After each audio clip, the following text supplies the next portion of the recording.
When the Founding Fathers drafted the Second Amendment, their intent was to guarantee the states, collectively through their citizenry, to keep the federal government in check against oppression.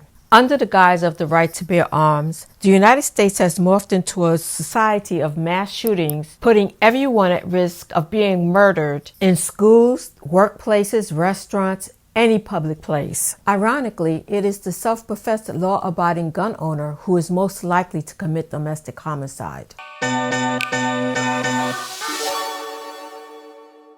Hello, good people. My name is Janice, your host here at Dignity, where I take what I've done during my careers in law and education to provide you with a resource for teaching your children social consciousness. If you're new here, welcome. After watching this video, I invite you to check out this playlist, and please consider subscribing.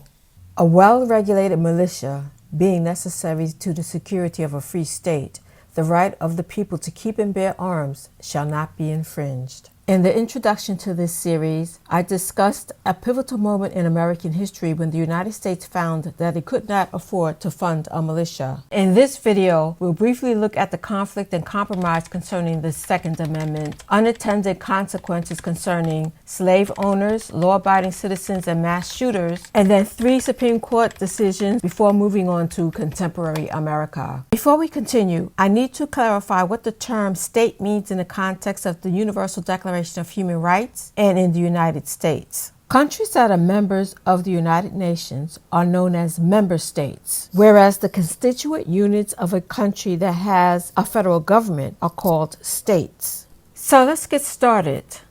Since 1636, the English colonial government had a militia within the colonies. By 1834, that militia became known as the National Guard. Members of the militia were subject to their respective colonies. After the colonies declared their independence from England, members of the militia became subject to their respective states. After fighting against the British for its independence, the United States as a republic was broke.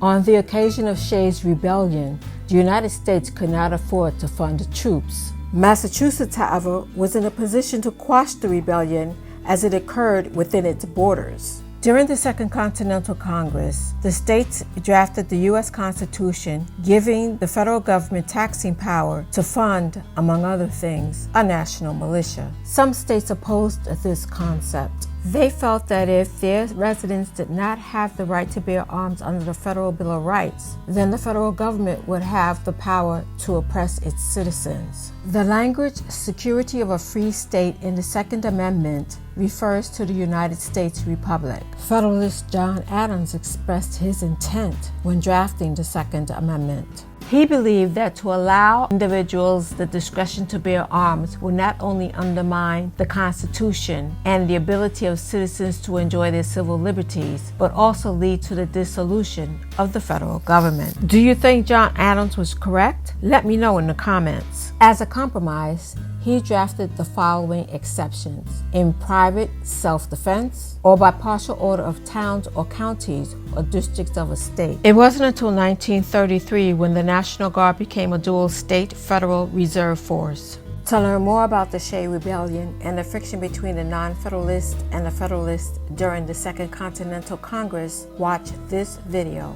More guns were used in the South. Slave owners employed them to suppress uprisings and pursue runaways. Self-professed law-abiding citizens used assault weapons for deer hunting and recreation, while mass shooters used them to commit massacres.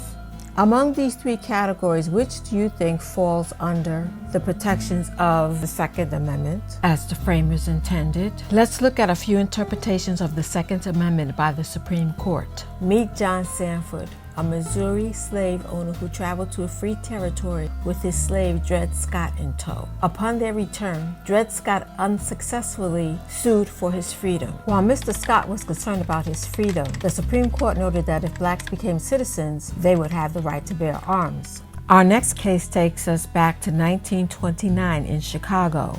4 people dressed as policemen used double-barreled sawed-off shotguns to massacre 7 people affiliated with or fellow gang members of Al Capone. Known as the St. Valentine's Day Massacre, public outcry was such that it prompted Congress to pass the National Firearms Act, which required certain firearms to be registered with the Miscellaneous Tax Unit, today known as the Bureau of Alcohol, Tobacco, Firearms, and Explosives. Jack Miller and Frank Layton transported a sawed-off double-barreled shotgun from one state to another, were arrested, indicted, and convicted of violating the NFA. When the case made its way to the Supreme Court, Miller argued the Second Amendment. The Supreme Court, however, decided that possessing a sawed-off double-barrel shotgun had no reasonable relationship to the preservation of a well-regulated militia. Our third and final case takes us to the District of Columbia in 2008.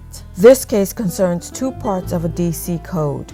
The first clause made it illegal to carry an unregistered firearm and at the same time prohibited the registration of handguns. The second part of the clause required those who had guns in the home to keep them unloaded and disassembled or bound by a trigger latch. D.C. Police Officer Dick Anthony Heller applied to register a handgun that he wished to keep at home. That application was denied. Seeking to prevent the District of Columbia from enforcing that code, Mr. Heller wound up before the Supreme Court.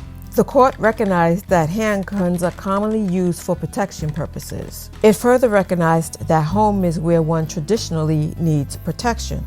The court concluded by prohibiting the guns from being kept functional in the home violated the Second Amendment. Those decisions helped form the social climate in the United States today. As you can see, those decisions were not formed in a vacuum. From slavery and Dred Scott to Jim Crow and Birth of a Nation to Stand Your Ground and Trayvon Martin, the theme of divide and conquer is but one thread in the fabric of American society. Moving on, this is a chart of deaths from mass shootings in the United States from 1980 to 2018. Let's look back to Miller. The Supreme Court found that a sawed-off double-barreled shotgun bore no reasonable relationship to the preservation of a well-regulated militia. Today, assault rifles are the standard weapon in world armies. While assault weapons are associated with the most egregious of massacres, as well as violent video games, as of December 2019, it is the handgun, which is meant to protect people in their homes, that is most used in mass shootings. So what's your opinion on gun violence in America? Comment below or join the conversation on Facebook at Dignity's Human Rights Forum. If you found this video helpful or insightful, write hashtag Team Dignity in the comments, like, share, subscribe if you haven't already, watch more videos on the channel, and join Team Dignity at the blog post where you'll find more stories about human rights in daily life. Just text Team Dignity to 22828 to get started. In the meantime, be well and remember to live your life with dignity. Bye-bye.